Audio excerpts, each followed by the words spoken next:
اعوذ باللہ من الشیطان الرجیم بسم اللہ الرحمن الرحیم۔ میرے آج کے تمام سننے والوں کو السلام علیکم ورحمۃ اللہ وبرکاتہ۔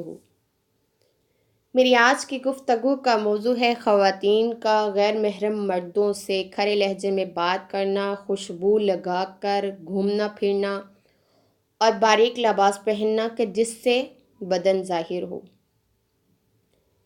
اسلام بلا ضرورت عورتوں کو غیر محرم مردوں سے کھرے لہجے میں بات کرنے کی اجازت نہیں دیتا۔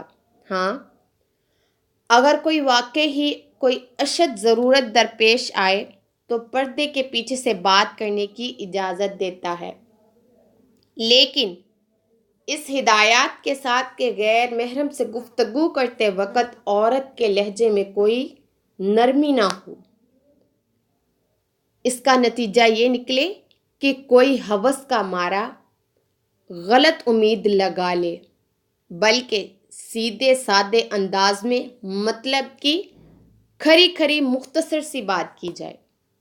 غیر محرم سے بلا ضرورت بات چیت کرنا، ان کے ساتھ مسکرا کر باتیں کرنا، لہجے میں مٹھاس پیدا کر کے باتیں کرنا، اس سے اسلام نے منع فرمایا ہے اور اس کی اسلام میں اجازت نہیں ہے، اور نہ ہی اسلام اس کی اجازت دیتا ہے۔ ارشاد الہی ہے سورۃ الاحزاب آیات نمبر 32۔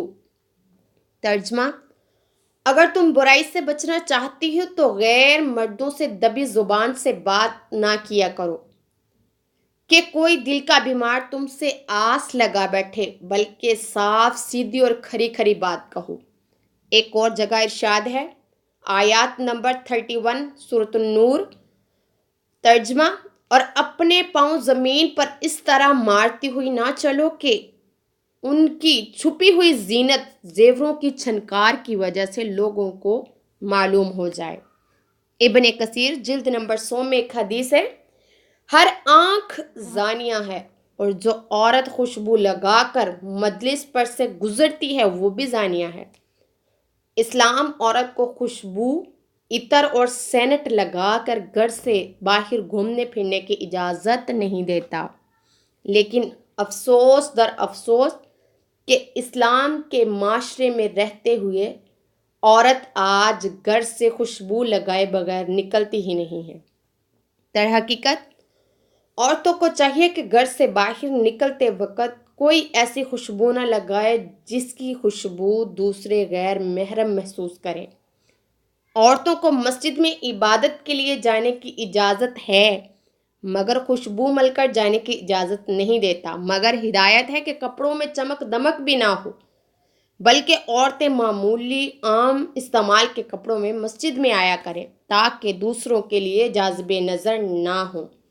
بعد جماعت کی صورت میں عورتیں پچھلی صف میں کھڑی ہوں اور مرد اگلی صفوں میں کھڑے ہوں۔ مسلم شریف میں ایک حدیث ہے کہ عورتوں کے لیے بہترین صف اس کی پچھلی صف ہے اور ان کی اگلی بدترین صف ہے۔ خواتین کے لیے ایسے باریک کپڑے پہننے سے منع فرمایا گیا ہے جس سے بدن ظاہر ہو۔ خواتین کو ایسے باریک لباس پہن کر باہر جانے سے منع فرمایا گیا ہے یا کسی غیر محرم کے سامنے سے منع فرمایا گیا ہے، اور اسلام میں یہ حرام قرار دیا گیا ہے کہ جس سے بدن ظاہر ہو۔